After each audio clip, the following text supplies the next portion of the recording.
Sostenibilità è sul significato di questa parola che oltre 150 tra le più importanti realtà del comparto lattiero-caseareo veneto si sono confrontate a Bressanvido nella sede di Latterie Vicentine con l'obiettivo di dare una risposta comune alle richieste che sempre più forti arrivano dal mondo dei consumatori. Di fatto non basta più produrre già bene, ma il consumatore vuole qualcosa in più.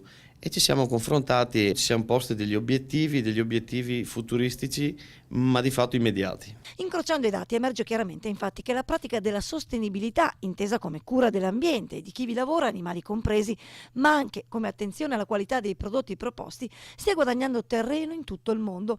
Una pratica che troppo spesso finora però ha visto le aziende agricole più al centro di polemiche che di consensi. Io ribalto questa eventuale critica dicendo che però nessuno si accorge dell'impatto positivo che hanno le nostre aziende agricole nel territorio. È vero che possiamo fare meglio, sicuramente ce lo dobbiamo porre come obiettivo, ma guardiamoci anche alle spalle di quello che abbiamo già fatto. Siamo orgogliosi di poter dire che se il nostro territorio rimane così bello, qualcosa di nostro lo abbiamo messo.